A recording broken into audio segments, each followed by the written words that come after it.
கடவுள் அருள் டிவி நேயர்களுக்கு ஜோதிடர் ரவிரங்கசாமியின் அன்பு வணக்கம். 2019 வருடம் ஏப்ரல் மாதம் 14ஆம் தேதி பிறக்க இருக்கின்ற விகாரி புத்தாண்டின் தமிழ் ஆண்டான விகாரி புத்தாண்டின் வருஷ பிறப்பு பலன்களை துலாம் ராசினருக்கு தற்போது பார்ப்போம். துலாம் ராசிக்கு வருஷ பிறப்பு ஜாதகம் கிரக அமைப்புகளை பார்க்கும்போது துலாம் ராசிக்கு 3ஆம் இடத்தில் சனி பகவான், கேது பகவான் உலவுகிறார்கள். குரு பகவான் வக்ரகதியில் தன்னுடைய ஆட்சி வீட்டில் உலவுகிறார். துலாம் ராசிக்கு 5ஆம் வீட்டில் துலாம் ராசி அதிபதியான சுக்கிரன் உலவுகிறார். 6ஆம் இடத்தில் புத பகவான் நீச்சத்திலையும் நீச்ச வக்ரத்திலும் உலவுகிறார். துலாம் ராசிக்கு 7ஆம் இடத்தில் சூரியன் உச்ச யோகத்தில் உலவுகிறார். 8ஆம் இடத்தில் செவ்வாய் பகவான் உலவுகிறார். 9ஆம் இடத்தில் ராகு பகவான் உலவுகிறார். 10ஆம் இடான கடக வீட்டில் சந்திரன் ஆட்சி பெற்று சுப சந்திரனாக உலவுகிறார். இது கிரக அமைப்பு, வருஷப்பிறப்பு ஜாதக கிரக அமைப்பு. இந்த துலாம் ராசி நேயர் அன்பர்களுக்கு, ஜாதகர்களுக்கு துலாம் ராசியின் அதிபதியான சுக்கிர பகவான் மிகவும் சிறப்பான ஒரு கோச்சாரத்திலே 5ஆம் இடத்திலே பூர்வ புண்ணியஸ்தானத்திலே உலவுகிறார். இதனால் சுற்று வட்டாரம், பழகிய வட்டம் இதெல்லாம் மதிப்பு மரியாதைகள் உயர்வதற்கான வாய்ப்பு அதிகமாக இருக்கிறது. கௌரவங்கள் வந்து சேரும், தேடி வந்து சேரும். பலன்களை பார்க்கும்போது துலாம் ராசி குழந்தைகளுக்கு கூடுதல் நன்மைகள் உண்டாவதற்கு வாய்ப்பு நிறைய இருக்கிறது. குடும்பத்தாருடைய அனுகூலங்கள் அந்த குழந்தைகளுக்கு உண்டாகும். குடும்பத்தில் உள்ள அனைத்து உறுப்பினர்களாலும் குழந்தைகள் பாதுகாப்பாக பராமரிக்கப்படுவார்கள். எந்த தயக்கமும் வேண்டாம். குழந்தைகளுடைய ஆயுள் ஆரோக்கியம் நல்லபடியாக இருக்கும். அந்தளவுக்கு யோகமாக இருக்கிறது. அடுத்து மாணவர்களுக்கு, துளாராசி மாணவர்களுக்கு கூடுதல் முயற்சிகள், படிப்புகள் எல்லாம் இப்போ நடைமுறைக்கு வரும். படிப்பை பொறுத்தவரையும் பார்த்தீர்கள் என்றால் விசேஷமாக இருக்கிறது. அந்த 4ஆம் அதிபதியான கல்விஸ்தானத்துக்கு அதிபதியான சனி பகவான் 3ஆம் இடத்தில் இருப்பதால் நினச்சதை படிக்கிறதுக்கான வாய்ப்பும், படித்தது சம்மந்தப்பட்ட தொழிலில் ஈடுபடுறதுக்கான வாய்ப்பும் அதிகமாக இருக்கிறது. யோகத்துக்கு உட்பட்டு தான் அந்த சனி பகவான் மாணவர்களுக்கு யோகமாக இருக்கிறது. விளையாட்டுத்துறை மாணவர்கள் மட்டும் கொஞ்சம் கவனமாக இருக்க வேண்டும். ஏனெனில் செவ்வாய் பகவான் 8இல் உலவுகிறார். அதனால் உடல் ரீதியான தகுதி பெற்றுவிட முடியும். இருந்தாலும் அதில் சில ஏமாற்றங்கள்லாம் சந்திக்க வேண்டி இருக்கிறது. குருவும் சரியில்லாமல் இருக்கிறார். உங்களை யார் கைட் பண்ண வேண்டுமோ, விளையாட்டுத்துறையில் உங்களை யார் ஊக்கப்படுத்தி உங்களை வளர்த்தெடுக்க வேண்டுமோ அவர்களே உங்களுக்கு எதிர்ப்பாக செயல்படுவதற்கு வாய்ப்பு அதிகமாக இருக்குது குருவுடைய வக்ர கோச்சாரத்தால். அதனால் கொஞ்சம் கவனமாக இருந்து கொள்ள வேண்டும். கொஞ்சம் பொறுமையாக இருந்தீர்கள் என்றால் ஆகஸ்ட் 11ஆம் தேதிக்கு அப்புறம் அந்த உங்களை வழிநடத்தக்கூடியவர்கள் மாறி உங்களுக்கு சாதகமான ஒரு நபர்களெல்லாம் வந்து உங்களை ஆளாக்கி விடுவார்கள். அந்தளவுக்கு கோச்சாரம் யோகமாக இருக்கிறது. வருஷ ஜாதக பிறப்பு ஆகஸ்ட் 11 வரை கொஞ்சம் கவனமாக இருக்க வேண்டும். உங்களை கைட் பண்ணுறவர்களிடம், உங்களுக்கு பயிற்சி அளிப்பவர்களிடம், உங்களை ஆளாக்க வேண்டியவர்களிடம். அதன் பிறகு யோகத்துக்கு உட்பட்டு இருக்கிறது. விளையாட்டு போட்டிகளில் நீங்கள் தான் வெற்றி கனியை பறிப்பீர்கள். யோகமாக இருக்கிறது. படிப்பை பொறுத்தவரை பட்டப்படிப்பு, கல்லூரி படிப்பு, ஆராய்ச்சி படிப்பு எல்லாமே அமோகமாக இருக்கிறது. எந்த தடையும் இருக்காது. நினச்சத்தை சாதிக்க முடியும். அந்தளவுக்கு யோகமாக இருக்கிறது. அடுத்து வேலை வாய்ப்பை பொறுத்தவரையும் பார்த்தீர்கள் என்றால் துளாராசினருக்கு வேலை கிடைத்துவிடும். வேலை தேடி அலைபவர்களுக்கெல்லாம் வேலை கிடைத்துவிடும். சில பேர் கேம்பஸ் செலெக்ஷன் சொல்லுவோம்ல, அது மாதிரி அந்த இடத்துலையே வேலை கிடைத்துவிடும். அதுக்கான வாய்ப்புகளும் துளாராசிக்காரர்கள் யோகமாக தான் நீடிக்கிறது. ஒன்றும் பாதிப்பு கிடையாது. தொழில் சார்ந்த முன்னேற்றங்களும் அதிகமாக இருக்கிறது. தொழில் சார்ந்தத்தில் சந்திரன் ஆட்சி பெற்று சுபச்சந்திரனாக உழவுவதால் ரொம்ப யோகம். உங்களுக்கு தகுதி சார்ந்து தொழில் அங்கீகாரம் கிடைப்பதற்கும் புதிய தொழில் தொடங்குவதற்கு வாய்ப்பெல்லாம் அமைகிறது. சில பேர் வேலைக்கு படித்து முடிச்சுட்டு ஃப்ரெஷ்ஷாக வெளியில் வரவங்களாம் வேலைக்கு பார்க்காமல் தொழில் தொடங்குவதற்கும் வாய்ப்பு அதிகமாக இருக்கிறது. ஏனெனில் அந்தளவுக்கு உங்களுக்கு தொழில் சார்ந்த தகுதியும் திறமையும் அறிவும் இருக்கிறது. அந்தளவுக்கு அந்த சந்திரனுடைய கோச்சாரம் 10ஆம் இடத்தில் சிறப்பாக உழவுகிறார். தைரியத்துடன் தொழில் தொடங்க முடியும். தொடங்குவீர்கள், தொடர்ந்து ஜெயிக்கவும் முடியும். அந்தளவுக்கு யோகமாக தான் இருக்கிறது. அடுத்து கலைத்துறையினருக்கு யோகமாக இருக்கிறது. சொந்த ஊரில் செல்வாக்கு உயர்வதற்கும் வாய்ப்பு அதிகமாக இருக்கிறது. நம்ம எதிர்பார்த்ததை விட கொஞ்சம் கூடுதல் தொழில் வாய்ப்புகள் நிறையா வரும். ரொம்ப பிஸியாக இருப்பீங்க. ஏன்னா துளாராசிக்கு அதிபதியான சுக்கிரன் 5ஆம் இடத்துல இருக்கிறதுனால உள்ளூர்லேயே பெரிய பிஸியாக இருப்பீங்க. நீங்கள் எந்த மொழி சார்ந்த ஒரு கலைத்துறையில் இருக்கீங்களோ அந்த மொழியில் ரொம்ப ரொம்ப பிஸியாக இருப்பீங்க. அந்தளவுக்கு யோகத்துக்கு உட்பட்டு இருக்குது. கலைத்துறை சார்ந்தும் வேறு ஒரு விஷயங்களில் பொது சேவைகளில் ஈடுபட்டு அல்லது அரசியல் பணியில் ஈடுபட்டு பொறுப்புக்கு வருவதற்கும் வாய்ப்பு நிறைய இருக்கிறது. ஏனெனில் உங்களுக்கு சூரியன் 7ஆம் இடத்தில் ரொம்ப விசேஷமாக இருக்கிறார். அதனால் அரசியல் சார்ந்த துறையிலோ அல்லது பொது சேவை, பொது தொண்டு சார்ந்த துறையில் ஈடுபட்டு ஃபேமஸ் ஆகிறதுக்கும் அங்கீகாரத்துக்கு வருவதற்கும் வாய்ப்பு நிறைய இருக்குது துளாராசிக்காரர்களுக்கு. ராசி அரசியல்வாதிகளுக்கு பார்த்தீங்கன்னா இன்னும் சிறப்பாக இருக்கிறது. ஒன்று, நீங்கள் அரசியல்வாதியாகி ஆக முடியும். அதுவும் அங்கீகரிக்கப்பட்ட அரசியல்வாதியாக முடியும். குறிப்பாக மக்கள் பிரதிநிதி இந்த மாதிரி விஷயங்களுக்கெல்லாம் அனுகூலம் உண்டு. உங்களுடைய கோச்சாரம் தான் இது நான் சொல்லுவது. இந்த கோச்சாரம் 50% வேலை செய்யும்.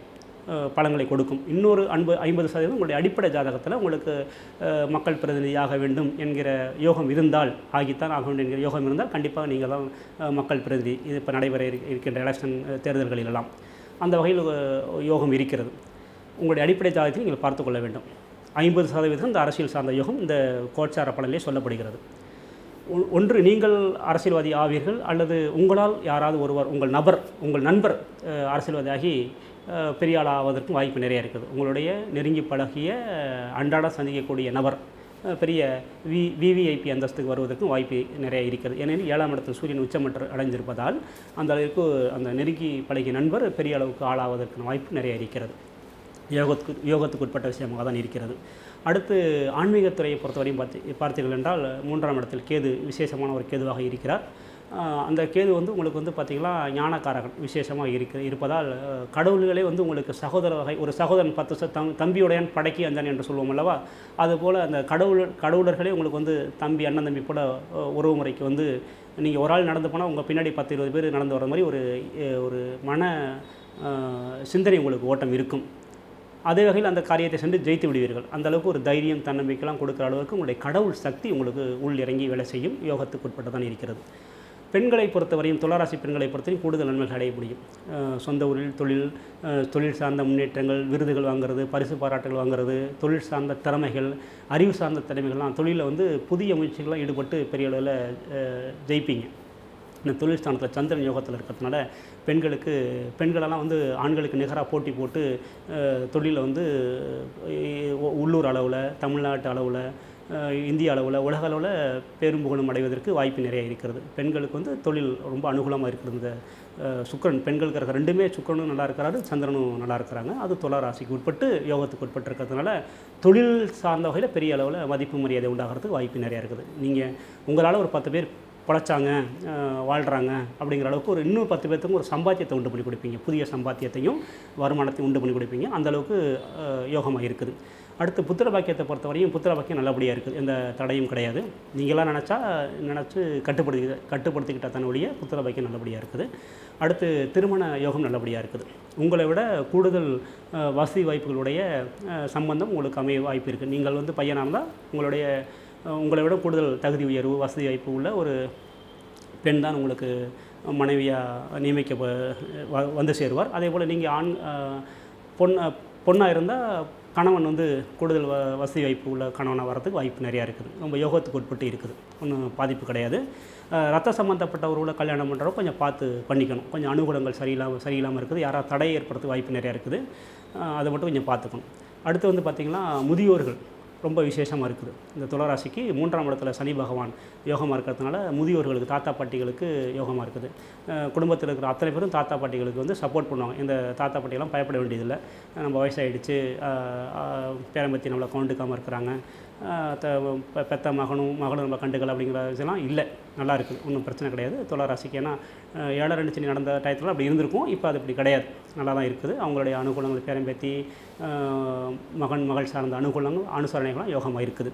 அடுத்து பார்த்திங்கன்னா வெளிநாடு சார்ந்த தொடர்பு ரொம்ப யோகமாக இருக்குது. வெளிநாட்டு சார்ந்த தொழில் இங்கே செய்ய முடியும், போக்குவரத்தில் இருக்க முடியும், நினச்சா போக முடியும், நினச்சா வர முடியும். அந்தளவுக்கு யோகமாக இருக்குது. சில பேர் வெளிநாட்டில் 5 வருஷம் 10 வருஷம் வாழ்ந்தாங்கன்னா அந்த நாட்டிலே சொத்தெல்லாம் வாங்க முடியும். அந்தளவுக்கு ஒரு யோகமான ஒரு அமைப்பில் இந்த ராகு கேது கோட்சாரம் யோகமாக இருக்குது.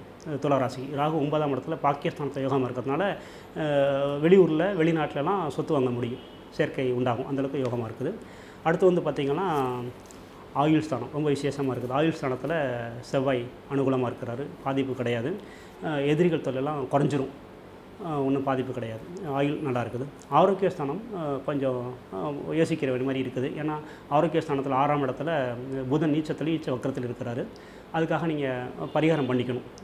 தன்வந்திரி பகவானுக்கு அபிஷேகம்லாம் பார்த்துட்டிங்கன்னா ஆயுளுக்கு எந்த தடையும், ஆரோக்கியத்துக்கு அந்த தடை இருக்காது. ஆயுளுக்கு பிரச்சனை கிடையாது, ஆரோக்கியம் நல்லபடியாக நடமாடணும், செயல்படணும்னு இருக்குது பார்த்திங்களா, அதில் தடை இருக்குது. இந்த புதன் நீச்ச வக்கரமாக இருக்கிறதுனால. அதனால் தன்வந்திரி பகவானுக்கு, தன்வந்திரி பெருமாளுக்கு அபிஷேகம் பார்த்து, அலங்காரம் பார்த்து, தீபாராதனை, நைவேத்தியெல்லாம் பண்ணிக்கிட்டிங்கன்னா நல்ல பலன் அனுபவிச்சுக்க முடியும். ஆரோக்கியம் ரீதியாக எந்த வீண் செலவுகளும் ஏற்படாமல் பாதுகாத்துக்க முடியும்.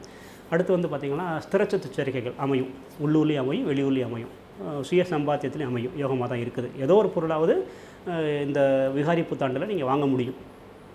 வாங்கி காலகாலத்துக்கு உங்கள் ஆயுள் காலத்துக்கு முழுவதும் நீங்கள் அதை வச்சுக்க முடியும். இந்த டயத்தில் இது வாங்கினேன் அப்படின்னு ஒரு ஞாபகார்த்தமாக ஒரு தங்க நகைகளோ அல்லது வந்து ஒரு இடமோ கட்டடமோ வாங்குறதுக்கு வாய்ப்பு நிறையா இருக்குது. அந்தளவுக்கு ஸ்திர சொத்து சேர்க்கைகள் நல்லபடியாக இருக்குது. அடுத்து வரவு செலவை பொறுத்தவரைக்கும் பார்த்திங்கன்னா வரவு ஸ்தானம் ரொம்ப விசேஷமாக இருக்குது ஜாதகத்துக்கு.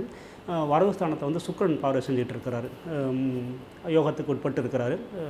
அதே போல் வந்து அந்த லாபஸ்தானாதிபதியான சூரியன் 7ஆம் இடத்துல இருக்கிறார். அதனால் கணவன் மூலமாக மனைவிக்கும், மனைவி மூலமாக கணவனுக்கும், நண்பர்கள் மூலமாக உங்களால் அவங்களுக்கும், அவங்களால் உங்களுக்கும் வருமானம் வர்றதுக்கு வாய்ப்பு நிறையா இருக்குது. தினசரி வருமானம் கூடுதலாக வரும். தினசரி வருமானங்கிறது இப்போ காய்கறி வியாபாரம் தினசரிலாம் பண்ணுறாங்க பார்த்தீங்களா, அவங்களுக்கெல்லாம் இதுவரையும் இருந்ததை விட இப்போ கூடுதலான இரட்டிப்பு வருமானம் கிடைக்கும். இதுவரையும் மாதம் ஒரு நாளைக்கு ஒரு 500 600 சம்பாதிச்சாங்கன்னா இப்போ வந்து 1000 1500 இது மாதிரி சம்பாதிக்க முடியும். அந்த வரையும் ஏதோ ஒரு பல்க் ஏஜென்ட்லாம் கிடைக்கும் உங்களுக்கு, யோகமாக இருக்குது. அதே மாதிரி மாதாந்திர வருமானம், ஏன்னா சூரியன் மாத கிரகம், அந்த மாதாந்திர கிரகத்துக்குரிய இடம் தான் அந்த 11ஆம் லாபஸ்தானம். அதனால் மாத வருமானமும் கொஞ்சம் கூடுதலாக வரதுக்கு வாய்ப்பு இருக்குது. அதாவது ரெகுலராக மாத வருமானம் வந்து வருஷம் இன்க்ரிமெண்ட் ஒன்று இருக்க பாருங்கள், அதை தாண்டியும் கூடுதலான ஒரு இன்க்ரிமெண்ட்லாம் வரத்துக்கு வாய்ப்பு இருக்குது இந்த விகாரி புத்தாண்டில் யோக மாத வருமானஸ்தானம். அடுத்து செலவு ஸ்தானத்தை பொறுத்தவரையும் பார்த்திங்கன்னா கொஞ்சம் மருத்துவ செலவு தான். 6ஆம் அந்த செலவு ஸ்தானத்துக்கான அதிபதி, விரயஸ்தானத்துக்கான அதிபதி புதன் வந்து 6ல் நீச்ச வக்கரத்தில் இருக்கார் பார்த்திங்களா, அது தேவையில்லாத ஆரோக்கியம் சார்ந்த செலவுகளை உண்டு பண்ணி கொடுப்பார். தன்வந்திரி பெருமாளுக்கு அபிஷேகம்லாம் பார்த்துக்கிட்டிங்கன்னா உங்களுக்கு உங்கள் உடல் ரீதியாக எந்த மருத்துவ செலவு வராது, கண்டிப்பாக அதுக்கு வாய்ப்பே கிடையாது. பட் குடும்பத்தில் வேறு யாருக்காவது மருத்துவ செலவு ஏற்படுறதுக்கு வாய்ப்பு நிறையா இருக்குது. அந்த செலவு கட்டுக்குள்ளே வரணும். அந்த மருத்துவ செலவு பண்ணுறதுனால அவங்களுக்கு உடல் உயிருக்கு எந்த பாதிப்பும் இல்லாமல் இருக்கணுன்றதுக்கும் நீங்கள் இந்த தன்வந்திரி பெருமாள் வழிபாடு செஞ்சிட்டிங்கன்னா ரொம்ப நல்லது. இந்த துலாம் ராசிக்காரர்கள் இந்த விகாரி புத்தாண்டில் தன்வந்திரி பெருமாள் வழிபாடு, அபிஷேக வழிபாடு செய்து கொண்டால் கூடுதல் நன்மைகளை பெற்று வாழ்வாங்கு வாழலாம் என்று கடவுள் அருள் டிவி நிறுவனத்தின் மூலம் வாழ்த்துகிறோம். வணக்கம்.